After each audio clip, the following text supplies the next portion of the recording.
नमस्कार साथियों, हम बात कर रहे थे कक्षा 6 से कक्षा 12 के अंतर्गत राजस्थान अध्ययन सामाजिक विज्ञान और हमारा आसान पुस्तकों के बारे में।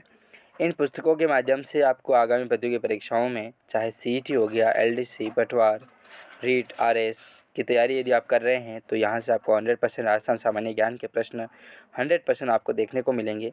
ये जो सीरीज़ है ये आपको यदि पूरी पढ़ते हो आप तो मान के चलिए कि आपके 100 से 100 प्रश्न आपको पूरे करने चाहिए, क्योंकि यहीं से प्रश्न बनेंगे। 100% मान के चलिए, क्योंकि एनसीईआरटी और जो आरबीएससी है वो यहीं से प्रश्न, जो उनकी प्रमाणिक पुस्तकें हैं वो यही हैं और यहीं से प्रश्न जो हैं वो पेपर सेंटर्स बनाते हैं। तो 100% निश्चिंत रहिए, हमारे साथ जुड़िए और जल्दी से जल्दी अपन इस सेशन को, इन पुस्तकों को हम कंप्लीट करेंगे कक्षा 6 से लगा करके कक्षा 12 के अंतर्गत। तो हम बात कर रहे थे कक्षा 7 का अध्याय आता है 23वां, जिसका नाम था आज़ादी के बाद का भारत। इसके अंतर्गत हमने पार्ट 1 और पार्ट 2 में बात की थी, क्योंकि अध्याय जो है वो बहुत बड़ा था। तो हमने कुछ प्रश्न इसमें सोल्व कर लिए थे, तो आज कुछ प्रश्न और सोल्व करने बाकी हैं। तो चलिए इस सेशन को शुरू करते हैं और इन अध्याय को आगे अग्रसर करते हैं। प्रश्न आता है पहला, योजना आयोग के स्थान पर नीति आयोग का गठन कब किया गया था? तो 2015 में किया जाता है।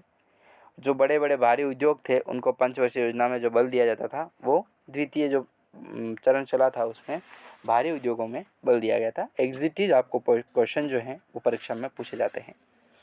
फिर प्रश्न आता है, नीति आयोग का प्रथम उपाध्यक्ष किसे बनाया गया था? तो वो बनाया जाता है अर्थशास्त्री अरविंद पनघड़िया, अर्थशास्त्री डॉक्टर राजीव कुमार को 1 सितंबर 2017 को नीति आयोग के उपाध्यक्ष का पदभार जो है वो ग्रहण करवाया जाता है। नीति आयोग का अध्यक्ष कौन होता है? तो प्रधानमंत्री जो है वो नीति आयोग का अध्यक्ष होता है। अरविंद पनघड़िया का संबंध किस जिले से है? तो भीलवाड़ा जो है वहाँ से अरविंद पनघड़िया का जो संबंध है पनघड़िया का वो रखा गया है भीलवाड़ा से। राज्यों की सीमा तय करने के लिए किस आयोग का गठन किया गया था?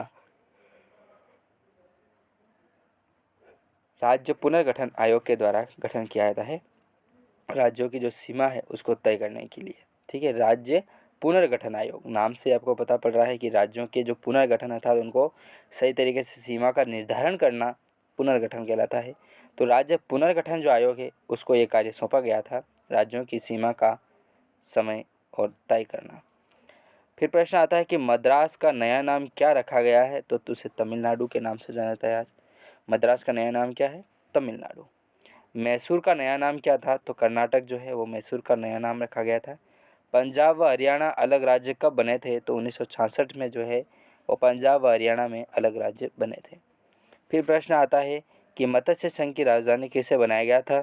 तो मत्स्य संघ जो था वो अलवर को बनाया गया था इसकी राजधानी। प्रश्न आता है मत्स्य संघ नामकरण किसकी सिफारिश पर दिया गया था?